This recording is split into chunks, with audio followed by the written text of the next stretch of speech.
우리 오늘 함께 성경 말씀을 봉독해 올리도록 하겠습니다. 하나님께서 오늘 우리에게 주신 말씀은 두 본문입니다. 사도행전 11장 26절입니다.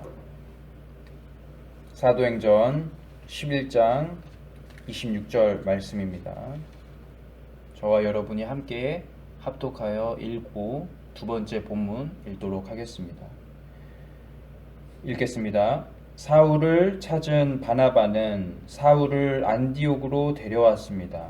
두 사람은 1년 동안 교회에 머물면서 많은 사람을 가르쳤습니다.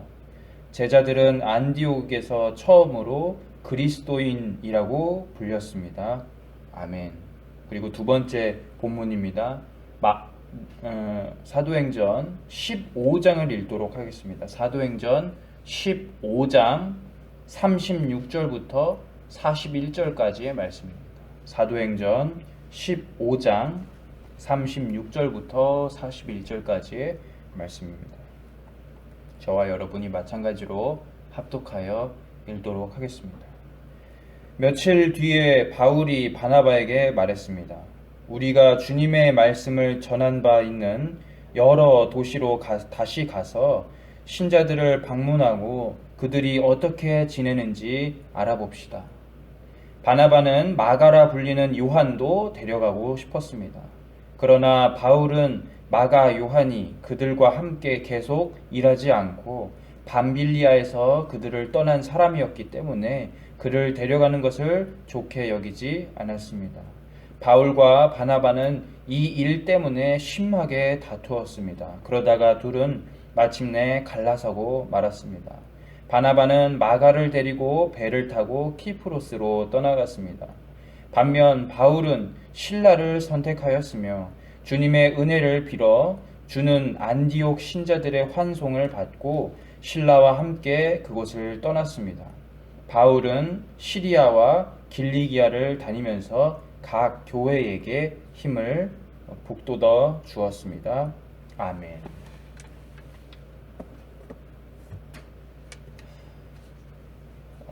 하나님께서 교회를 세우시는 방법은 참으로 오묘하죠.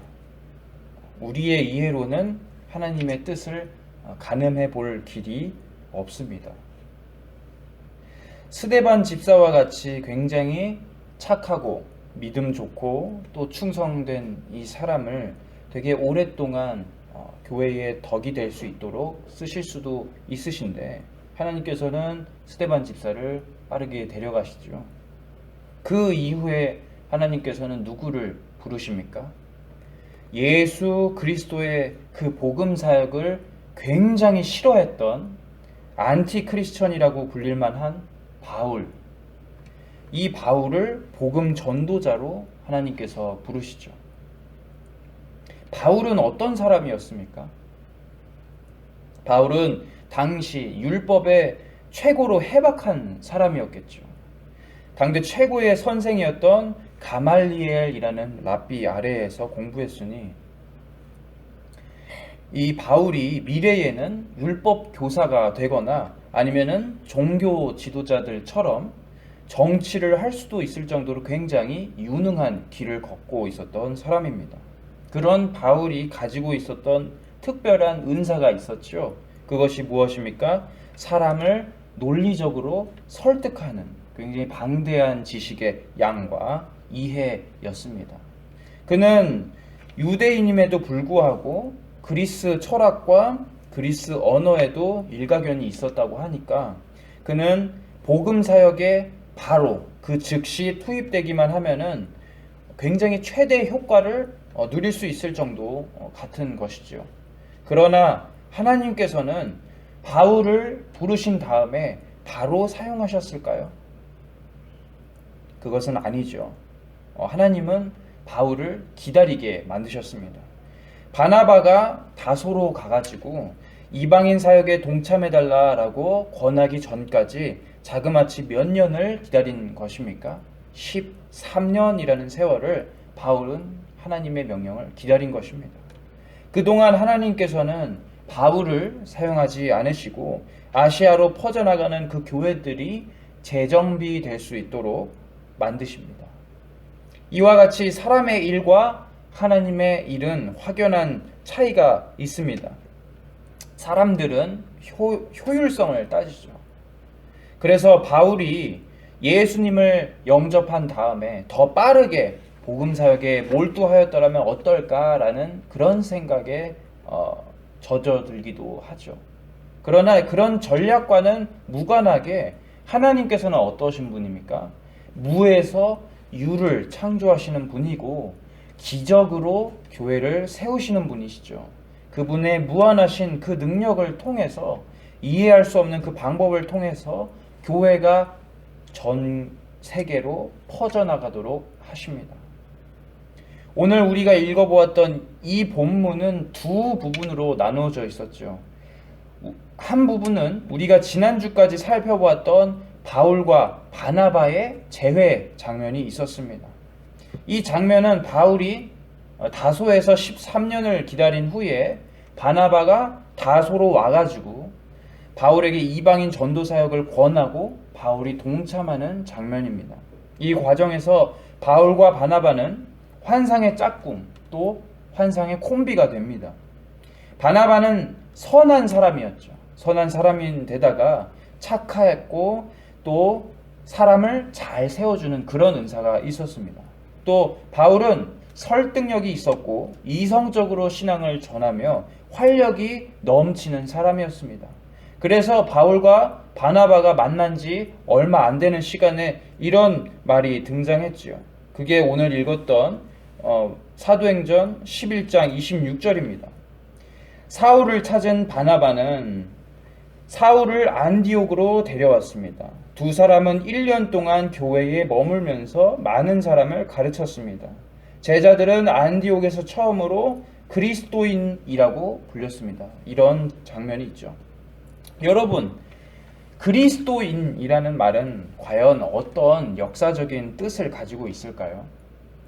여러분들께서 한번 생각해 보시길 바랍니다. 만약에 여러분들 주변에서 우리들에게 야, 쟤는 예수쟁이야 라고 한다면은 여러분들께서는 기분이 어떠실 것 같습니까? 많은 사람들이 고백하는 것이지만 우리가 만약에 예수쟁이라고 불림을 받는다면은 우리는 하나님 보시기에 옳게 사는 것이고 칭찬받아서 마땅한 굉장히 충성스러운 종으로 삶을 사는 것입니다. 우리가 현재 예수쟁이라 불린다면은 그것을 끝까지 그렇게 불릴 수 있도록 부지런히 노력해야만 하는 것이죠. 왜냐하면은 이 예수쟁이라는 말 속에는 세상 사람들과는 다르다. 예수의 말씀만 따르려는 제자들이라는 뜻이 있기 때문이죠. 이 말 안에서는 우리들이 실질적으로 세상 안에 살고는 있으나 누구의 법을 지키고 사는지를 아주 잘 나타내는 말이라 할 수가 있겠습니다. 한국교회사 속에서 1900년대 초반에 이런 굉장히 기적과 같은 고백들이 많이 일어났습니다. 온 교회의 교인들이 힘써가지고 예수님의 명령을 지키려 했기 때문에 그들은 어떻게 불렸습니까? 가족들로부터, 사회로부터, 또 일본 정부로부터 예수쟁이라고 불림을 받으면서 온갖 조롱과 핍박을 견뎠던 그리스도인이죠. 마찬가지로 바나바와 바울이 사역했던 그 안디옥 교회에서 드디어 교회 공동체 사람들이 어떤 말로 불리기 시작합니까? 그리스도인이라 불렸던 이 이유도 마찬가지로 설명할 수가 있는 것입니다. 그들은 실제적으로는 세상 사람들에게는 굉장히 큰 조롱을 당하고 있었지만 하나님 앞에서는 어떤 삶을 산 것입니까? 누구보다 기쁜 모습으로 하나님 앞에서 예쁜 모습으로 살아가는 사람들이었던 것이죠. 물론 이 말이 여기서 처음 등장했다고 해서 초대교회 역사 속에서 교회와 예수님을 위해서 살아간 사람들이 없었나 하는 그런 질문도 할 수 있을 것입니다. 그러나 그것이 아니죠.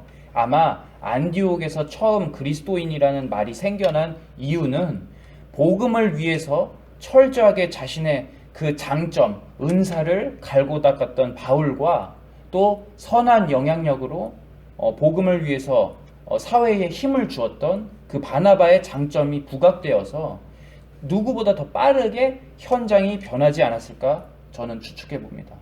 그 둘이 믿음의 선한 싸움을 굉장히 누구보다 잘 싸웠기 때문에 그 공동체 안에 있었던 형제 그리고 자매들 역시 바울과 바나바를 따라서 열심히 성장했겠죠. 실제로 이 둘은 어떤 사람들이 됩니까?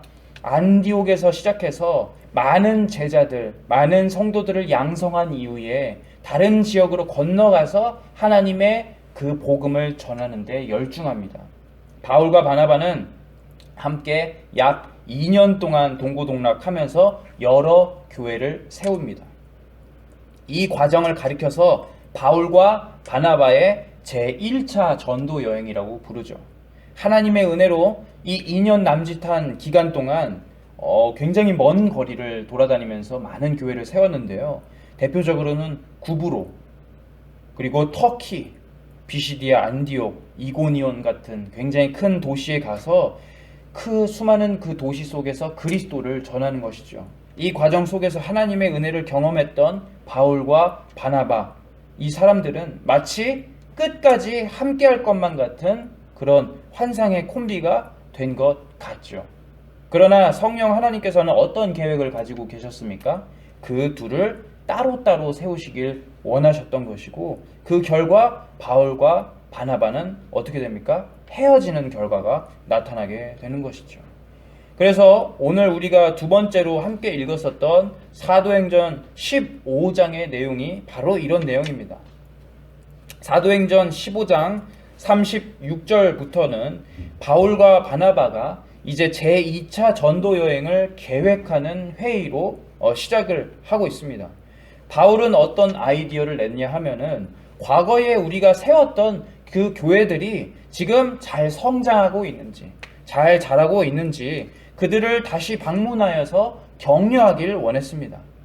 바나바도 똑같은 생각을 가졌습니다. 그래서 바울의 뜻을 선하게 여겼기 때문에 알겠다고 합니다. 그러나 그 둘은 어느 한 부분에서 가장 중요한 충돌이 일어나게 되죠. 두 사람이 어느 한 부분에서 갈라서게 되는 그런 부분이 있습니다. 어떤 부분이죠? 바로 전도 여행에서 함께 할 사람들을 이야기하는 그 과정 속에서 바울과 바나바는 다투게 됩니다.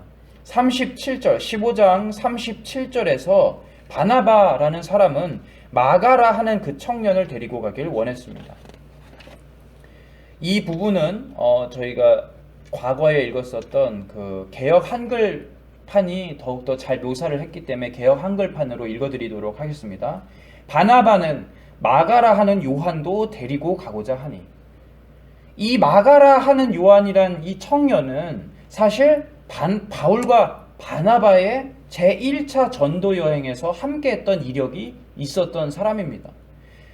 마가는 바나바의 생질이라고 성경에 기록되어 있었는데, 그 말인즉슨 아마도 마가라는 이 청년이 바나바의 친조카가 아닐까 학자들이 추측하고 있죠. 어찌되었던 간에 이 청년, 마가라 하는 이 청년은 자신의 삼촌과 전도여행을 하다가 도중에 이탈하게 됩니다. 바울은 그런데 이 장면을 가리켜 38절에 굉장히 엄중하게 말하죠. 38절도 읽어드리겠습니다. 바울은 밤빌리아에서 자기들을 떠나 함께 일하러 가지 아니한 자를 데리고 가는 것이 옳지 않다 하여, 굉장히 강력한 표현이죠. 바울은 지금 마가를 가리켜 어떻게 표현하고 있습니까? 밤빌리아에서 자기들을 떠나 간 사람이라고 말하고 있습니다. 마가는 굉장히 연약했던 청년이었기 때문에, 그리고 또 지병이 있었다고 합니다. 그 둘의 여행 가운데에 함께하지를 못했던 것이죠. 물론 이 마가의 상황을 누구보다 잘 알고 있었던 바울이 고려하고 또 이해를 했겠지만, 그 청년이 중간에 탈락했던 그 사실에 대해서 복음 여행은 그리스도의 일임으로 각오가 되어 있는 그런 사람이나 아니면 육체적으로나 영적으로나 강건했던 사람들과 함께하는 것이 어떻겠냐라고 바나바를 열심히 설득했습니다. 근데 문제는 이 장면이죠. 갑자기 성경 속에서 바울과 바나바가 심히 다투어 갈라섰다라고 표현되기 때문이죠. 뭔가 조금 이상하지 않으십니까? 원래 예수를 믿는 자들이라 할지라도 함께 사역하고 한 공동체에 있다 보면은 사실 말다툼도 생기는 법이죠. 또 그 말다툼이 영원히 가는 것이 아니라 화해도 하고 서로의 뜻을 이해하고 조정하기도 합니다. 물론 바울과 바나바의 1차 전도 여행 때도 그런 일들이 아주 많았겠죠. 왜냐하면 바울도 사람이었고 바나바도 사람이었기 때문입니다. 여러분, 가족이나 친구 사이에서도 짧은 기간 동안, 예를 들어서 4박 5일, 6박 7일 이런 짤막한 여행을 가도 서로 의견 차이로 싸우는 것이 사실 정상입니다. 왜냐하면 서로 바라는 것이 다르기 때문이죠. 그러나 그 과정 속에서 우리들이 영원히 헤어지지는 않습니다. 그 이유가 무엇일까요? 우리가 서로의 뜻을 조정하고 상대방의 입장에서 이해하는 그런 과정이 있기 때문입니다. 바울도 바나바도 똑같았겠죠. 그런데 성경 속에서는 이들의 갈라섬을 가리켜서 어떻게 표현하고 있습니까? 심히 다투고 갈라서니라 라고 이야기하고 있습니다. 이 표현을 통해서 다신 안 볼 사람들처럼 싸운 듯이 사도행전은 이제 앞으로 누구의 이야기만 전하고 있습니까? 바나바라는 사람은 쏙 빼놓고 바울의 이야기만 전하고 있죠.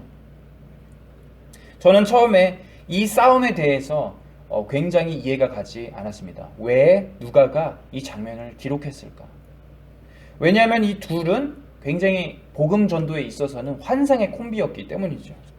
따라서 이 마가라는 연약한 청년을 데리고 가는 그 문제도 결국 누구 안에서 해결될 수 있다고 믿었겠습니까? 성령 하나님의 뜻 안에서 해결될 수 있을 거라고 저는 생각했습니다. 게다가 지금 이 성경을 기록한 누가라는 이 사람은 서로 싸운 것에 굉장히 집중하는 것처럼 보입니다. 마치 바울과 바나바가 논쟁을 했는데 바울이 옳고 논쟁에서 바울이 승리한 것처럼 바나바의 이야기는 앞으로 쏙 빼게 되죠. 그러나 우리는 이 부분을 굉장히 고심해서 잘 읽어봐야 할 것입니다. 성경의 원문을 헬라어 성경으로 읽어보았을 때 다른 뜻이 될 수 있다는 사실을 우리가 먼저 깨달아야만 하는 것이죠.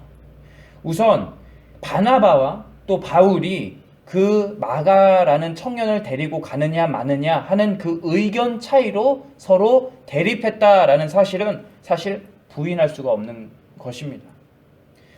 그런데 여기서 심히 다투다라는 단어를 성경 속에서 다시 찾아볼 때에는 파록시스모스라는 단어로 등장합니다. 파록시스모스. 이 파록시스모스라는 단어는 신약 성경에 단 2번만 등장합니다. 한 번은 지금 우리가 읽었던 사도행전 15장에 나오고 또 한 번은 히브리서 10장 24절에 나옵니다. 히브리서 10장 24절을 한번 비교해 보아야겠죠. 제가 읽어드리도록 하겠습니다. 10장 24절입니다. 서로 돌아보아 사랑과 선행을 격려하며. 지금 이 말씀 속에서 파록시스모스라는 단어는 어떻게 나옵니까? 서로 심히 다투어 갈라서다라는 뜻입니까? 절대 아니죠. 격려하다라는 단어로 나오고 있습니다. 마찬가지로 바울과 바나바가 심히 다투었다라는 그 원색적인 의미를 담기보다는 이 사람들이 끝에는 의견이 하나로 모아지지 않으니까 서로를 격려하고 헤어졌음을 뜻하는 것이겠죠. 즉 우리가 심히 다투고 갈라서서 마치 바울이 옳은 것처럼 여겨지는 이 장면을 다시 살펴볼 때에는 어떤 장면입니까? 그들이 정말로 다투긴 다투었지만 얼굴도 보기 싫어서 다신 안 만난다라는 그런 장면이 아니라, 그런 헤어짐이 아니라 서로의 그 복음의 길, 주님의 길을 가는 과정 속에서 서로를 뜨겁게 격려하면서 각자의 길로 흩어져 가는 길이라고 볼 수가 있겠죠. 이러한 의견을 뒷받침해주는 가장 타당한 이유가 무엇이겠습니까? 바로 성경이죠. 우리 함께 디모데후서 4장 9절부터 11절까지를 한번 읽어볼까요? 디모데후서 4장 9절입니다. 디모데후서 4장 9절부터 11절까지의 말씀을 우리가 함께 읽겠습니다.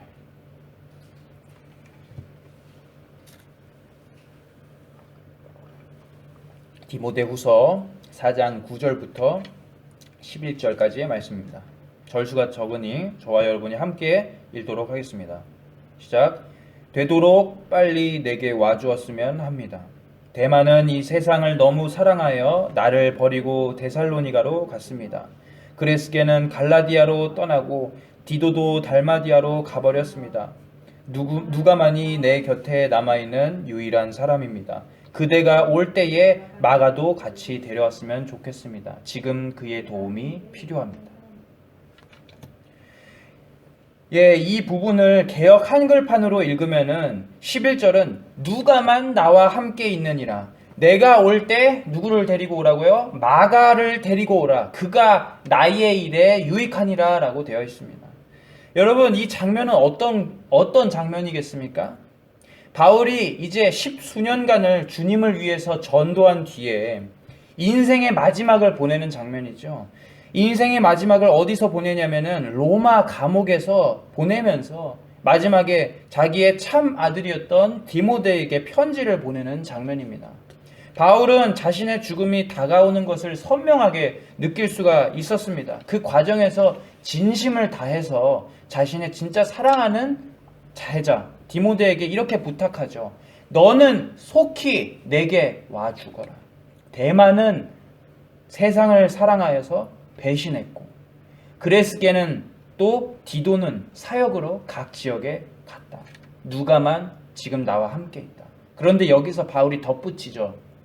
마가를 데리고 오거라. 그가 나의 일에 유익하다. 참으로 놀라운 반전이 아닐 수가 없습니다. 과거에 바울은 마가를 가리켜 어떻게 표현했습니까? 밤빌리아에서 주님의 일을 저버리고 떠난 자라고 하죠. 이름도 부르기 싫어합니다. 그러나 10수년이 흐른 뒤에는 디모데에게 주님의 일에 유익한 자, 나의 일에 유익한 자라고까지 칭찬하고 있습니다. 이게 무슨 뜻이죠? 바나바의 가족이었던 그 유약한 청년 마가가 이제는 어떻게 된 것입니까? 든든하게 서서 바울과 함께 일할 만큼, 바울의 동역자로 일할 만큼 성장했다는 뜻이죠. 여러분, 그런데 이 장면을 통해서 과연 우리는 무엇을 배울 수가 있을까요? 많은 사람들은 성경을 읽을 때에 이 바울과 바나바의 갈라섬, 다툼에 집중하기도 합니다. 그래서 그들이 싸우고 헤어진 일에 몰두해서 바울이 옳으니 바나바가 옳으니 그런 논쟁을 벌입니다. 그러나 하나님께서는 이런 일들에 집중하시기보다는 복음 사역을 위해서 이 둘을 따로 갈라서게도 만드시죠.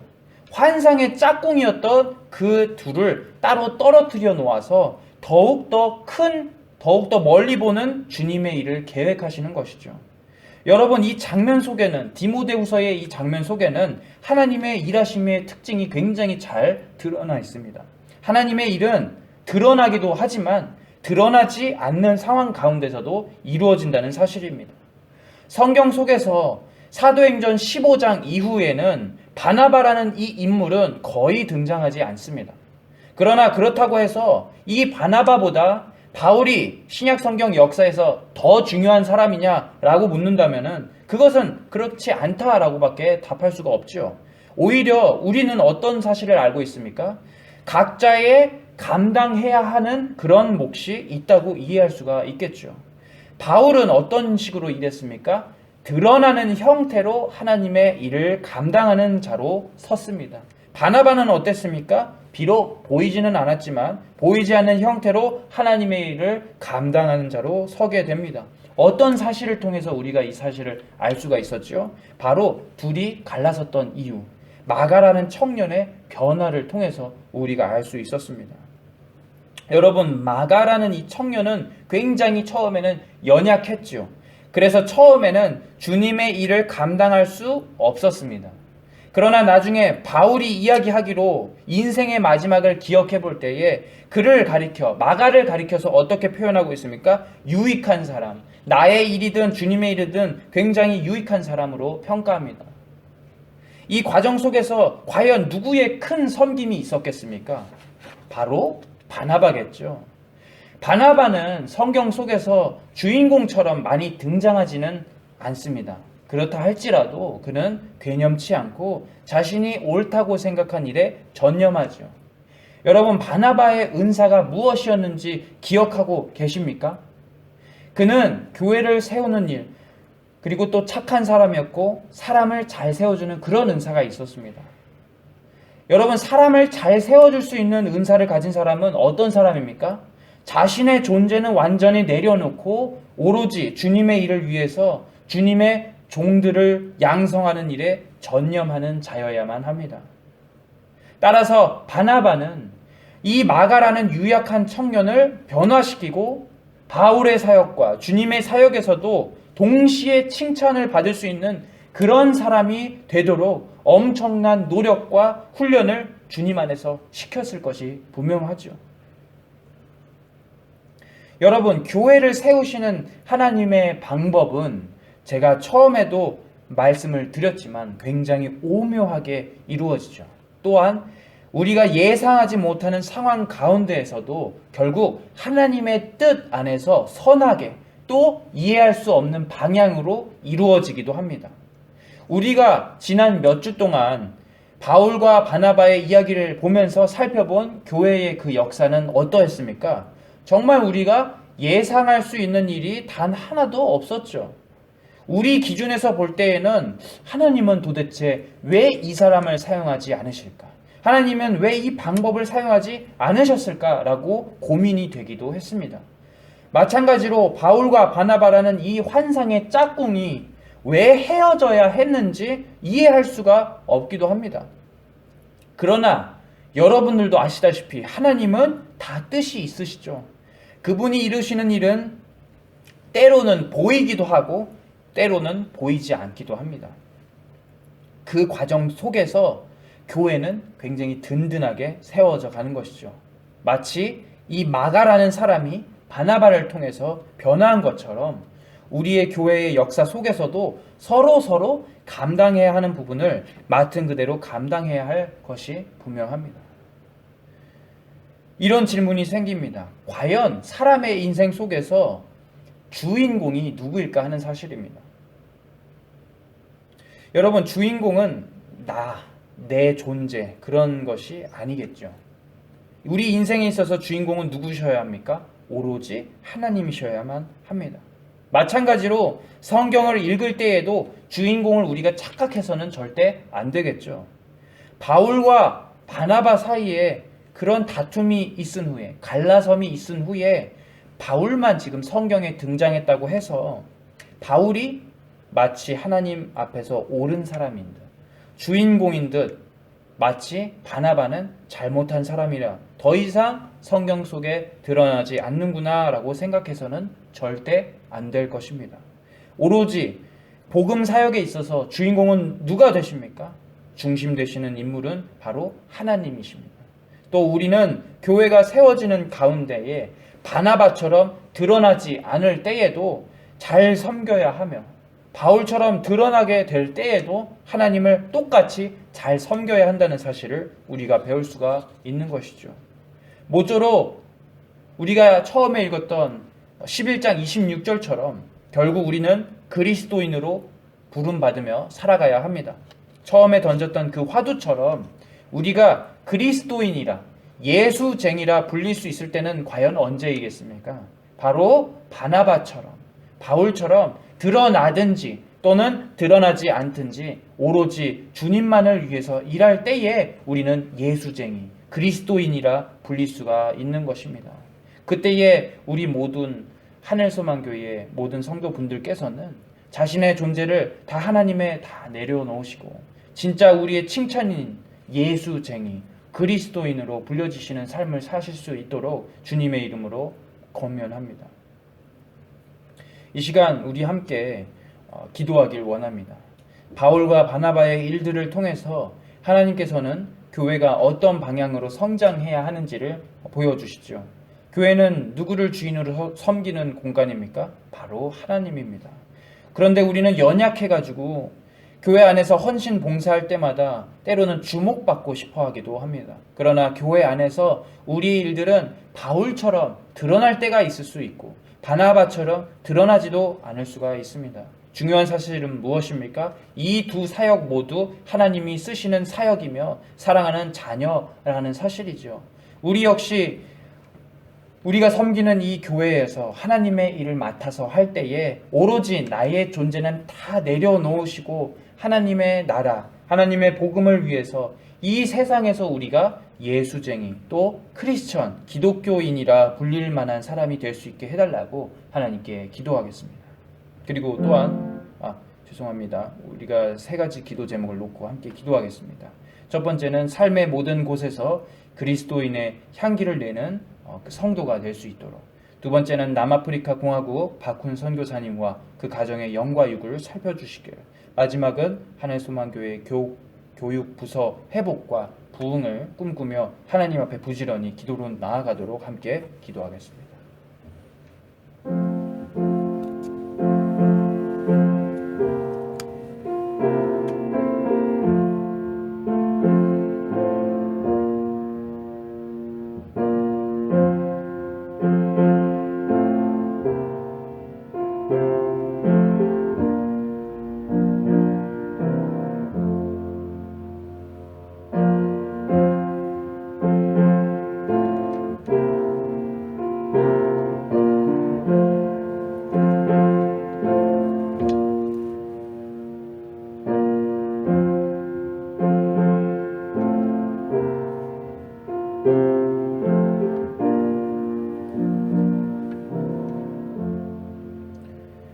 하나님 감사드립니다. 우리가 예배로 하나님께 영광 돌릴 수 있게 해주심에 감사합니다. 주님, 우리는 우리 인생과 교회 속에서 지금 내 모습, 나의 자신이 드러나도록 일하고 싶어 하지만 사실 하나님께서 진정한 우리 인생의 주인공이심을 깨닫습니다. 그 과정 속에서 우리는 우리의 존재를 다 내려놓고 하나님의 일만 드러나도록 착하고 충성된 그 바나바와 같은 사람이 될 수 있게 도와주십시오. 바울과 바나바가 헤어진 그 이유 속에서 보이지 않았던 그 바나바의 섬김도 있었음을 우리가 깨달습니다. 하나님께서 교회를 세우시는 이 방법도 이와 같으니 우리도 깨달아서 하나님이 사랑하시는 이 하늘소망교회를 바르게 세워나갈 수 있도록 도와주시길 간절히 원합니다. 아버지, 우리가 무엇보다 그리스도인으로 불리길 소망합니다. 삶의 한가운데에서 그리스도의 제자임을 드러내기가 얼마나 어려운지요. 그러나 우리는 매일매일 말씀을 묵상하며 하나님께로 나아오니 하나님 우리를 끝까지 붙들어 주시기를 간절히 원합니다. 멀리서 선교 사역으로 힘쓰고 있는 박훈 선교사님과 그 가정을 위해서도 기도합니다. 아버지의 일을 위해서 고향을 떠나 최선을 다해 살아가고 있는 그 가정이 굳게 서길 간절히 원합니다. 아버지께서 붙들어 주셔서 그 현장에서 기적이 일어나고 교회가 세워지고 그리스도인이 늘어나는 그런 기적이 일어나도록 하나님께서 인도해 주십시오. 마지막으로 주님, 우리 하늘소망교회의 모든 부서들이 회복을 꿈꾸고 있습니다. 우리가 고백하기로 우리의 열정이 세상 앞에 힘든 그런 풍파 때문에 위태롭기도 합니다. 우리가 상황을 바라보는 그런 사람들이 아니라 하나님을 바라보는 그런 자들이 되어서 이 땅의 복음화를 위해서 튼튼히 서가는 교회 되도록 인도해 주시길 간절히 원하오며 이 모든 말씀 예수 그리스도의 이름으로 기도드립니다. 아멘. 하늘에 계신 우리 아버지여, 이름이 거룩히 여김을 받으시오며 나라에 임하옵시며 뜻이 하늘에서 이루어진 것 같이 땅에서도 이루어지이다. 오늘날 우리에게 일용할 양식을 주옵시고 우리가 우리에게 죄 지은 자를 사하여 준 것 같이 우리 죄를 사하여 주옵시고 우리를 시험에 들게 하지 마옵시고 다만 악에서 구하옵소서. 그의 나라와 권세와 영광이 아버지께 영원히 있사옵나이다. 아멘.